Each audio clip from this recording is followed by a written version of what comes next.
August 29, 2013 அமெரிக்காவோட Omaha, நெப்ராஸ்காங்கிற இடத்துல நிக்கோ Alan Jenkins என்ற பெயர் கொண்ட ஒரு நபர் ஜெயிலிருந்து விடுதலையாகி வெறும் 10 நாளுக்குள்ளேயே 4 பேரை கொலை செய்த குற்றத்திற்காக அரெஸ்ட் செய்யப்படுறாரு. இவரை எதுக்காக இந்த கொலையெல்லாம் செஞ்சீங்கன்னு போலீஸ் விசாரிக்கும்போது இவர் நம்பவே முடியாத ஒரு விஷயத்தை சொல்கிறாரு.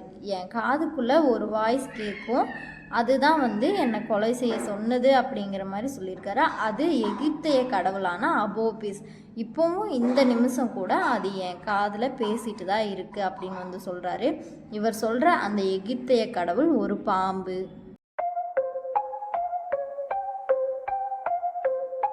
நிக்கோ ஆலன் ஜென்கின்ஸ் இவர் செப்டம்பர் 16, 1986 அமெரிக்காவில் டென்வர், கொலராடோ அப்படிங்கிற இடத்துல பிறந்திருக்காரு. டேவிட் மற்றும் லோரி ஜென்கின்ஸ்க்கு 2வது பையனாக பிறந்திருக்காரு நிக்கோ. உடன்பிறப்புகள் 5 பேர். இவங்க அப்பா அம்மா திருமணம் செய்யாமல் லிவிங் டுகெதர்லேயே வாழ்ந்திருக்காங்க. நிக்கோ மட்டும் இல்லை, இவங்க குடும்ப உறுப்பினர்களும் கொள்ளை சம்பவத்தில் ஈடுபட்டு இருந்திருக்காங்க. நிக்கோ இவங்க எல்லாத்துக்கும் மேலே ஒரு படி மேலே போயிட்டாரு. 1993 ஆண்டில் ஒமோஹாவில் இருக்க ஹைலேண்ட் தொடக்கப்பள்ளியில் படிச்சுட்டு இருந்திருக்காரு. இந்த சமயத்தில் வெறும் 7 வயதான நிக்கோ 25 காலிபர் லோடு கன்னை எடுத்துகிட்டு ஸ்கூலுக்கு போயிருக்காரு. ஆனால் யாரையும் எதுவும் செய்யலை. இவருடைய 11வது வயதில் இருந்து திருட்டு சம்பவத்தில் ஈடுபட்டு இருந்ததா சொல்லப்படுது. இதை நிக்கோவும் ஒத்துக்கிட்டாரு. இந்த இடத்துல இருந்து தான் அவரோட வாழ்க்கை தலைகீழாக மாற தொடங்கிது. ஸ்கூலில் இருந்து ட்ராப் அவுட் ஆகிட்டாரு நிக்கோ.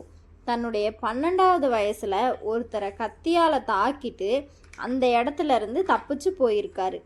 இது போல் பல திருட்டு சம்பவங்களில் நிக்கோ ஈடுபட்டிருக்காரு. 2002ஆம் ஆண்டு ஆயுதத்தை காட்டி மிரட்டி ஒரு காரை திருடியிருக்காரு. அதற்காக அவர் அரெஸ்ட் செய்யப்பட்டிருக்காரு. 2003ஆம் ஆண்டு 16 வயசில் இவருக்கு 18 வருஷம் சிறை தண்டனை விதிக்கப்பட்டு இவரை சிறையில் அடைச்சிருக்காங்க. 10.5 வருஷம் மட்டுமே சிறையில் இருந்த நிக்கோ ஜெயிலில் நல்ல விதமாக நடந்துக்கிட்ட காரணத்துக்காக ஜூலை 30, 2013 அன்று நிக்கோ ஆலன் ஜென்கின்ஸ் விடுதலை செய்யப்பட்டார். இது எவ்வளோ பெரிய தப்புன்னு போலீஸ்க்கு பின்னாட்களில் தான் புரிஞ்சுது.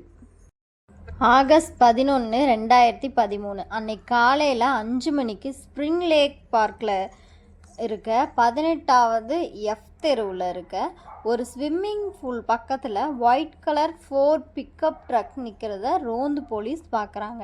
விசாரிக்கலான்னு பக்கத்தில் போகும்போது 2 ஆண்கள் தலையில் சுடப்பட்ட நிலையில் போலீஸ் கண்டுபிடிக்கிறாங்க. கொலை செய்யப்பட்டவர் ஜுவான் மற்றும் ஜார்ஜ் என அடையாளம் காணப்பட்டனர். ஆகஸ்ட் 19 காலை 7 மணி 18வது கிளார்க் தெருவில் இருக்க ஒரு தனி கேரேஜ் பக்கத்தில் வேலையை முடிச்சுட்டு வீட்டுக்கு போயிட்டு இருந்த ஒருத்தர்னால கர்டிஸ் பிராட்ஃபோர்டனுடைய உடல் கண்டுபிடிக்கப்படுது. இவர் போலீஸுக்கு தகவலும் சொல்கிறாரு. பிராட்ஃபோர்டின் தலையில் பின்பகுதியில் 2 புல்லட்களால் துளைக்கப்பட்டதால் அவர் மரணம் ஏற்பட்டதாக போலீஸ் கன்ஃபார்ம் பண்ணுறாங்க. நிக்கோவுடைய கடைசி கொலை 3 குழந்தைகளுக்கு தாயான ஆண்ட்ரியா க்ரூக்கர். ஆகஸ்ட் 21, 2013 ஃபோர்ட் தெருவுக்கு பக்கத்தில் இருக்க 168வது தெருவில் சாலை நடுவில் கண்டுபிடிக்கப்படுறாங்க இறந்த நிலையில். இவங்க பாரில் வேலை முடிச்சுட்டு தன்னோட எஸ்யூவி காரில் வீட்டுக்கு போயிட்டு இருக்கும்போது இவங்க தலை, முதுகு, தோள்பட்டை, கழுத்து என 4 இடத்துல 9mm தோட்டாக்களால் சுட்டிருக்காங்க. எஸ்யூவி காரை திருடிட்டு சுமார் 2.5 மணி நேரத்தில் காரை வேறொரு இடத்துல தீ பற்ற வச்சு எரிச்சிட்டு நிக்கோ அங்கேருந்து தப்பிச்சு போயிருக்காரு. ஆகஸ்ட் 29, 2013 நிக்கோவுடைய கேர்ள் ஃப்ரெண்டை அவர் மிரட்டினதா நிக்கோவுடைய கேர்ள் ஃப்ரெண்ட் போலீஸில் புகார் பண்ணியிருக்காங்க. இதற்காக தான் நிக்கோ அரெஸ்ட் செய்யப்படுறாரு. சிசிடிவி காட்சிகளை வச்சு நிக்கோவை போலீஸ் தொடர் விசாரணை செய்கிறாங்க. செப்டம்பர் 3, 2013 அன்னைக்கு இரவு 8 மணிக்கு அந்த 4 கொலைகளையும் நிக்கோ தான் செய்ததாக ஒப்புக்கொண்டிருக்காரு. நான் இந்த கொலைகளை எல்லாம் அபோபிஸ் என்ற பாம்பின் கடவுள் செய்ய சொல்லி தான் நான் செஞ்சேன். அப்படின்னு விசாரணையின் போது சொல்லியிருக்காரு நிக்கோ. நிக்கோ தண்டனை வழங்குவதற்கு முன்னாடியே சிறையில் இருக்கும் பொழுது தன்னுடைய முகத்தில் சாத்தானுடைய சிம்பிளான 666 அப்படின்னு எழுத ட்ரை பண்ணியிருக்காரு ரேசர் பிளேடை வச்சு. சாத்தானை வரையவும் முயற்சி பண்ணியிருக்காரு, சாத்தான் என எழுதவும் முயற்சி பண்ணியிருக்காரு.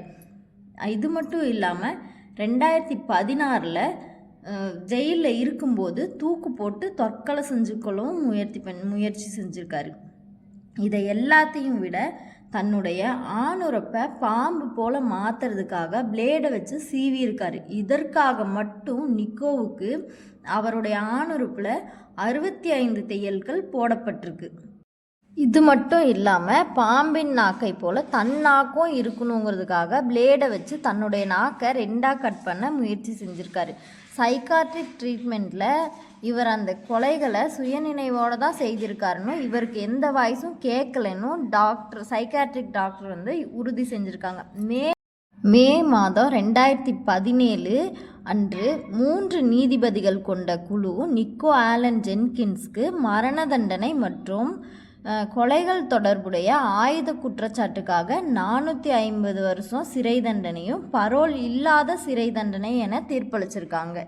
2018 மற்றும் 2019 என 2 வருஷத்தில் 2 முறை ஜெயிலேயே கழுத்து அறுத்து தற்கொலை செய்ய முயற்சி பண்ணியிருக்காரு நிக்கோ ஆலன் ஜென்கின்ஸ் தன்னுடைய மரண தண்டனை வர்ற வரைக்கும் வாழ்நாள் முழுவதும் சிறையில் தான் கழிச்சாகணும். இந்த வீடியோ பிடிச்சிருந்தா ஒரு லைக் பண்ணிடுங்க. நம்ம சேனலை மறக்காமல் சப்ஸ்கிரைப் பண்ணுங்கள். உங்களுடைய கருத்தை கமெண்ட்டில் சொல்லுங்கள். நீங்கள் பண்ணுற ஒவ்வொரு லைக்கும் சப்ஸ்கிரைபும் தான் எனக்கு ஒரு மோட்டிவேஷனாக இருக்கும்.